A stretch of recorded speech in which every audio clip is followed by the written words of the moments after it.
अस्सलाम वालेकुम जी, मैं उमेरियान हूँ। मैं क्वालिफाइड हर्बलिस्ट हूँ, ब्यूटिशियन हूँ। जेंट्स के फुल फेशियल का मैंने आप लोगों को रिव्यू दिया था और आप लोगों ने कहा था आप भी कोई अच्छा सा हमें ना आप क्लिनज़र बता दें। तो देखें, जेंट्स से अच्छी कोई भी चीज़ नहीं है।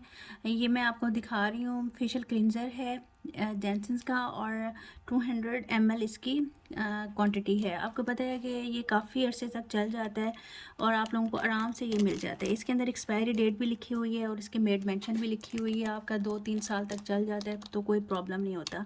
सेंसिटिव स्किन वाले भी यूज़ कर सकते हैं, जिनकी स्किन डिहाइड्रेटेड है वो भी यूज़ कर सकते हैं, एंटी एजिंग वाले भी यूज़ कर सकते हैं, हर तरह की स्किन वाले यूज़ कर सकते हैं। और सबसे अच्छी बात ये है इनकी क्लिनजर की कि आप लोगों को पिंपल्स नहीं निकलते। आप लोगों की स्किन सेंसिटिव है, चाहे पिंपली है, कुछ भी है, तो आपकी स्किन ख़राब नहीं होती।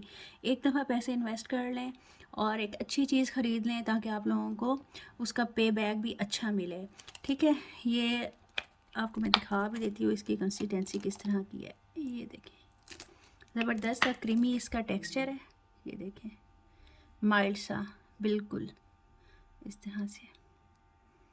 अच्छा, एक और मैं आप लोगों को टिप देती हूँ। अगर आप लोगों ने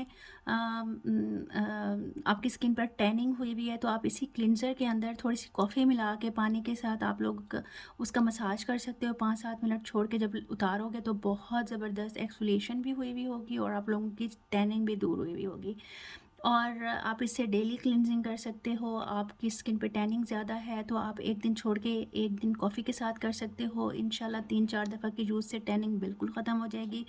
और अगर आप लोगों ने ऐसे मास्क यूज़ करना है इसको तो आप इसको थोड़ा सा मैं आपको अपनी पर्सनल टिप बता रही हूँ। 1 चम्मच आप लोगों ने ये क्लींजर लेना है, 1 चम्मच आप लोगों ने अंडे की सफ़ेदी लेनी है, उसके अंदर मिक्स करके फेस पे लगा देना है 15 से 20 मिनट तक। और उसके बाद आपने फेस वॉश करना है। आप मुझे ख़ुद बताइएगा कि आप ही कैसा रिज़ल्ट आया है। ज़रूर यूज़ कीजिएगा, बताइएगा भी सही।